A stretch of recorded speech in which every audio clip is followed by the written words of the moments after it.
Welcome once again to Lehto's Law. Here's Steve Lehto.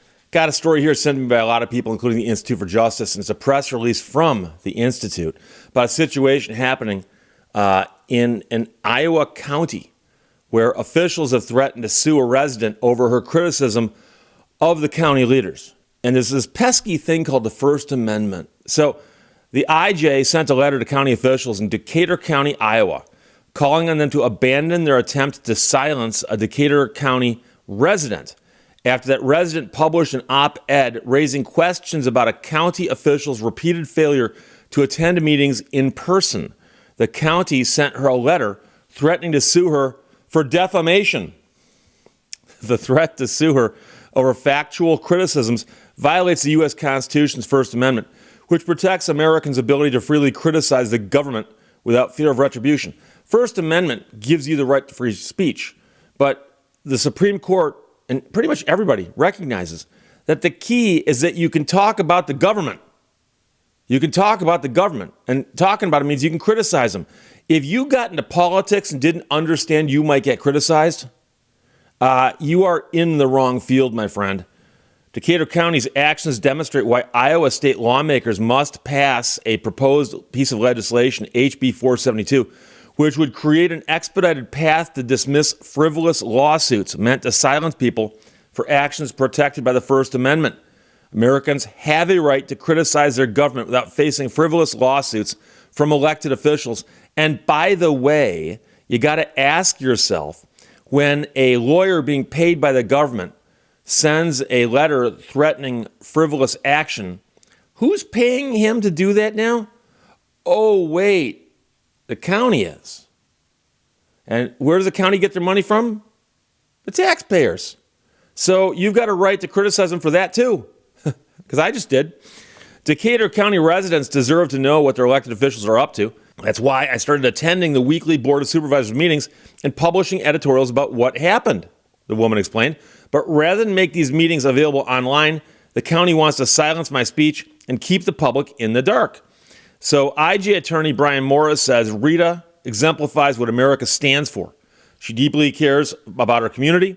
She's engaged, and she expresses her concerns thoughtfully through her speech. In response, the county has tried to silence her through baseless and frivolous threats. That's the work of kings, not elected officials. So for more than a year now, she's attended Decatur County Board of Supervisor meetings. After some meetings, she's expressed her opinions about the board's business in editorial columns that were published by the Leon Journal-Reporter and or the Lamoni Chronicle. Her opinions were always rooted in the truth, yet the county board took issue with her views, prompting the county's attorney to send her a letter threatening to sue her for defamation if she didn't retract her pieces and stop talking about any elected official of Decatur County. You don't need to be an attorney to see there's two things happening there. He's saying, one, everything you wrote before is bad, remove it. And two, going forward, stop talking about them. Now, the stop talking about them would be prior restraint, which of course is also another legal problem that pretty much any attorney should know about. And so when you see a letter like this, I jokingly refer to these kind of letters as hate mail. People will call me up and say, hey, Steve, will you write a letter on your letterhead threatening or scaring somebody for me? And I say, no, I don't do that. I don't do that. If you got a good case, we'll file a lawsuit. We'll see them in court. But there are some lawyers who will write a letter on behalf of their clients and say, hey, you stop doing this, or hey, we're going to sue you, or hey. But stop talking about any elected official of Decatur County. That concept is a problem. I mean, I'm talking about them right now. Is that against the law? Democracies falter when citizens lose interest or cannot ask questions, seek answers, and make comment without fearing government reprisal against them, said Randy Evans, executive director of the Iowa Freedom of Information Council, in an editorial about the situation. When an elected official pursues a taxpayer for her fair comment and criticism, it seems like a strange way to protect and defend the Constitution. Officials in Iowa are free to intimidate and silence Iowans because the state lacks an anti-SLAPP law. And SLAPP is a nickname for when somebody sues you to shut you up, and SLAPP stands for Strategic Lawsuit Against Public Participation. And so many states started passing laws saying that if you are clearly just suing someone to shut them up, and that's proven in a court of law, you are on the hook for attorney fees and court costs for the other side. Fee shifting statute. And suddenly, this kind of stuff grinds to a halt. Not a complete halt, but, So if passed and signed into law, HB 472 would allow Iowans to file an expedited motion to dismiss a frivolous lawsuit filed against them like this. If a court agrees that the case is in fact meritless, it'll dismiss the lawsuit with prejudice, meaning it can't be refiled, and potentially award financial damages to the individual. So it varies from state to state, but I remember this was still like the concept of a slap suit being used and described that way. It was kind of a new thing when I was in law school, but now that was a long time ago. So since its founding, by the way, the Institute for Justice has filed dozens of lawsuits to defend Americans' First Amendment rights. They fought and won 2 identical cases in Kentucky and Wisconsin. They're currently suing officials in Newton, Iowa for a similar situation in which city leaders had a man arrested during a city council meeting because he criticized them. So I've mentioned before that whenever I talk about the Institute for Justice, I point out that they are a nonprofit that handles cases like this. And they do all of this supported only by the contributions of people who support them and believe in their cause. So if you can do that, please do that. And I'll put a link to them below this in the video. But the point simply is this. The woman attends the county meetings. And after the county officials meet, she would routinely write opinion pieces about what she saw. And one of the things that she saw was a county official who wasn't attending these meetings in person, at least occasionally, and might have been attending them some other way, but calling that out, that's not defamation. It's not libel, it's not slander, it's none of those. In case you're curious, generally speaking, slander is someone speaking, and libel is something written. So if someone writes something about you that's bad, that's libel. If they say it out loud, it's slander. And both of those are considered forms of defamation. But for defamation to be a problem, you must be making a false statement about somebody. And factually true statements, generally speaking, can't be defamation. Okay? They often say truth is a defense. So if somebody is missing meetings and somebody calls it out in an op-ed piece and goes, why is this person missing meetings? If that person's missing meetings, that's not defamation. Now, I know a lot of people out there think that, well, if I do something bad and someone talks about me doing something bad, well, that's bad for me. The truth also hurts. The truth can hurt if you're doing bad stuff, yeah. But here's the thing. You got yourself into politics. You didn't wake up one morning and, oh my gosh, they voted me into office. How'd that happen? People choose to run for office. They know what they're getting themselves into. There's a concept in the law called assumption of the risk, where you go and do something knowing full well what it's all about, and then you complain about it later. So you ran for office. There was a campaign probably. Your opponent probably said bad things about you. In many campaigns, that happens. You got elected. Now you're sitting on this relatively quiet board of whatever it is for the county. And a lot of people don't show up. In fact, I've seen a lot of those meetings where no one shows up. And when someone shows up, I've actually seen the board go, excuse me, who are you? Why are you here? What are you doing here? Oh, you want to talk later? Great. But no one shows up. So when someone shows up week after week to watch what they're doing and they get upset by that, join the club. You're a politician. You need to have a thick skin.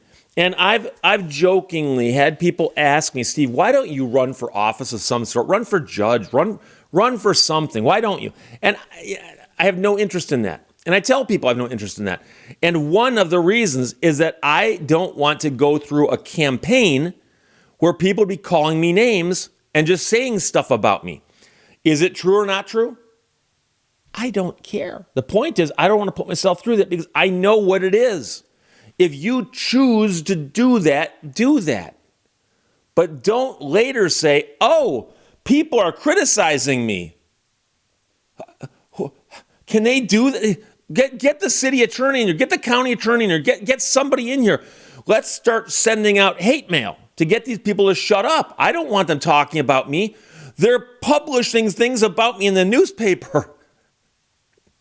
Some people actually get into politics because they want to make the news. They want to be in the newspaper. But when they start saying bad things about you that are true, we don't want that. So I didn't see the actual letter that was written. But assuming that the description of it is true, like I said, it contains two components. One is you've said things that we consider defamatory. That's wrong. And if that's true, the lawyer would have to say, here is what you said, and it must be objectively measurable and provably false. So if I said, hey, you're stupid, that is not slander because you can't measure stupid. I know you... I know many people say, yeah, but I know it when I see it. But that's the point. That's an opinion. Insults and things like that can't be. So you got to have a thick skin to go into politics. And the fact that you're a county leader and you can't handle a little bit of pushback, you're in the wrong field, my friend. You really are. And a lawyer who would say, what you said was wrong, and don't speak in the future about these people. That concept is also a problem. So it's a crazy situation. As they point out, they've encountered this before. And I could be wrong about this, but it seems to me that this is a relatively new phenomenon to be happening at the rate it's happening. I don't know that 20 years ago, people on the county board of supervisors or whatever it might be, the county drain commission, I don't know if those people were sending out hate mail saying, hey, if you keep talking about us, we're going to sue you.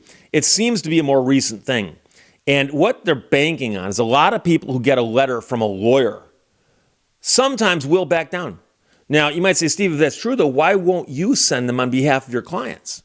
And the reason is that most of the entities that my clients want me to write hate mail to are like huge corporations, okay? So I bought a car from General Motors, and I don't like the way the warranty work has been done, and I want to go after them. Will you write a letter to General Motors threatening to sue them? Okay, I've got news for you. In my career, I've filed hundreds and hundreds and hundreds of lawsuits against General Motors. I couldn't even count them all. I mean, if you said, Steve, it's your job in life to count them, I could. It would take a couple weeks, but it wouldn't be worth the effort. But it's a huge number. Huge number. And if I wrote a letter saying I'm going to sue them, they look at that and go, yeah, okay. You sued us before. Who cares? Who cares? And so most sophisticated businesses will say, we're in court all the time. Call our attorney. Sue us. We don't care. We don't care. But an individual who gets a letter from an attorney sometimes will react. And sometimes they'll back down because they're like, oh, I don't want to get sued. I don't have to hire an attorney. Well, when you're an attorney and you write a piece of hate mail to an individual, hoping that'll shut them up, do you know what your worst nightmare is? Getting a letter back from the Institute for Justice saying, have seen your letter and are responding herewith. And no, we won't be doing that. And yes, we will continue what we're doing, and our client will continue what they're doing. And if you got a problem, yeah, we'll see you in court. And guess who's been to court more times on this issue? The Institute for Justice or the attorney for the County Board of Supervisors in Decatur County? I have a sneaky feeling the IJ has been in court more times on this issue than that attorney has. So again, public interest law firm calls on Iowa County to retract its threat to sue a resident over her criticism of the county leaders. That was sent to me by a lot of people. Thank you very much. That is the press release from the Institute for Justice. Questions or comments, put them below. Let's talk to you later. Bye-bye. Thank you for watching Lehto's Law. Nobody cares if you're miserable, so you might as well be happy.